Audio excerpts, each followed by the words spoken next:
ants. And because of this, Manuka had wondered to herself, how could this foul fool tell her that she was the same as them? She had nearly killed Clover when she had grabbed at his chest, but within that same split second she saw in his eyes the same eyes of her mother. She had realized the mouth that had spoken wasn't Clover's own, and that Clover perhaps wasn't even there. But she had seen and felt a physical presence. She would believe it must have been.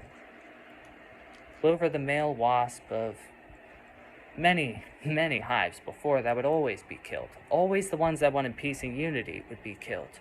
But there would always be another Clover. There would always be a new Clover. It was an idea, not a being. It wasn't a messiah.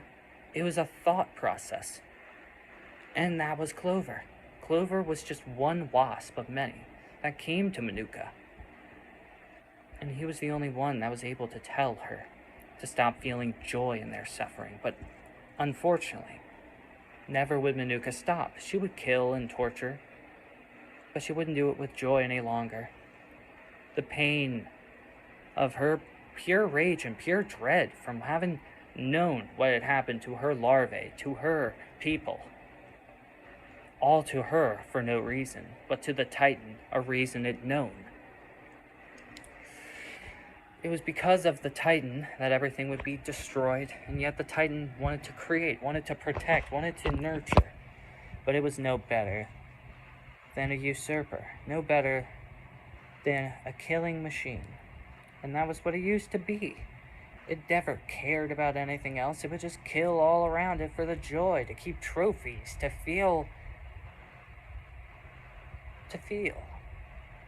Without that, it felt nothing. It just had its own rage and dread. And it would take it out on these innocent things, like Manuka would take hers out on innocent things, just like everything else when it came to these ants that did do this for their own selfish reasons. But perhaps these ants were innocent just as much as the Titan was. The Titan had done it because it believed it was protecting its colony of wasps, its hives. And the ants believed that the wasps were responsible for the slaughter of countless, hundreds actually, to be accurate, of ants, including a majority being larvae being protected by the women. And that didn't stop them from being killed. It didn't stop the many from being sprayed with poison. It didn't stop the venom coursing through veins. Manuka had died without knowing it.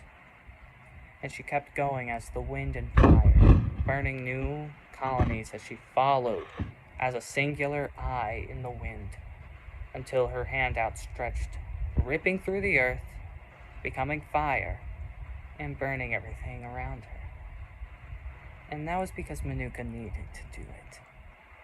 It was because Manuka felt she needed to do it. It wasn't because she wanted to anymore. It was because she knew only this. She had become hate, rage, dread, pain. She couldn't know anything else. She wanted to be free of this. She wanted to be like Clover, but she knew she could never be it. And the Titan, she would remember it. She would constantly remember what it was. She would mimic it. She would become just like it after death had taken her. After death had taken her, she became no longer a physical being, but a spiritual form.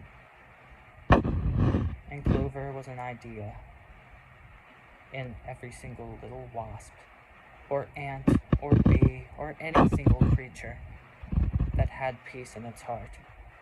Under Tangri, or whatever being that you would go towards. Go and tell this story to whoever you wish. I improvised the whole thing, practiced it a few times before. By practice, I mean messed up the story a bit. I was trying to tell the story of actually what happened to Manuka's clan. What actually happened to the Clover clan. Formerly, Oni clan. I've failed many creatures. I've tried to take care of them, and now all I have are the ants that are descendants of the ones that destroyed the wasps I brought here from states away. And now they're all I have and all I'll protect because I have nothing else to protect. I protect the ones at the tree, the ones near the tent, the ones that are by the garage, the ones in the sidewalks, the ones in the streets. I protect every single creature. I've tried to do this for as long as I could.